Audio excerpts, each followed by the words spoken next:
और ये जो कहते हैं ना, एज इज नॉट मैटर, ऐसी धन दौलत इज्जत के लिए मर मिटने वाली औरतें हैं, पुरुष है इस देश में। अपने बच्चों की, औलादों की शादियां बुढ़ापे में करना चाहिए, ये बताते हैं। ऐसे तो ब्राह्मणों की, ठाकुरों की बेटियां होती है, उनके बेटे तो यही करते हैं, इज्जत के लिए, दौलत के लिए ही शादियां करते हैं बुढ़ापे में। मैं एक उदाहरण देता हूँ। हमारे देश में जया किशोरी जैसे, चित्रलेखा देवी जैसे, प्रज्ञा साध्वी ठाकुर के जैसे, ममता कुलकर्णी महामंडलेश्वर के जैसे हैं। इन औरतों का काम गुरुओं से, संतों के समागम से ही चल जाता है, तो शादियाँ क्यों करें? इनके लिए तो ओल्ड इज गोल्ड ही होता है।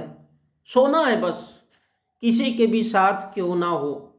मोदी जी की उम्र का हो, मोहन भागवत जी की उम्र का हो, 90 साल का हो, 100 साल का ही क्यों ना हो, क्योंकि सोना ही तो है इन महान विभूतियों को, महान मूर्तियों को।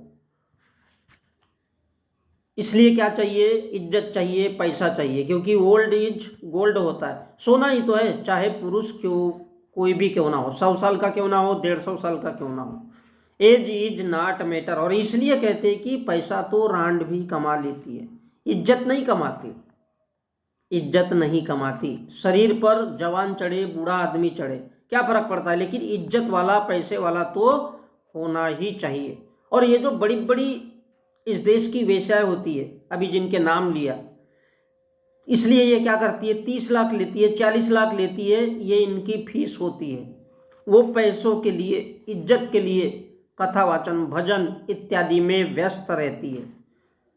तो इनके जैसे, जया किशोरी के जैसे 10 लाख इस देश में वेश्याएं हैं जो इस धंधे में है। और हम लोग, इस देश के लोग, छोटे मोटे वेश्यालयों की बात करते हैं, जिनमें मुंबई, पूना, बंगाल, सोनागाछी, नागपुर, गंगा जमुना जो जबरन बनाई जाती है। तो चंदा देकर, दान देकर ऐसे इन महिलाओं को महान बनाना हमारा मिशन है। इनको पैसा खरीद करके पैसा दिलाना है।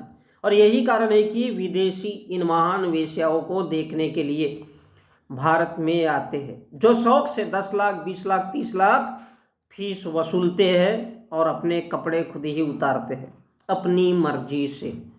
क्योंकि money is matter, age is not matter. 100 साल का हो या 90 साल का हो, ओल्ड इज गोल्ड होता है, सिर्फ सोना ही तो है उसके साथ।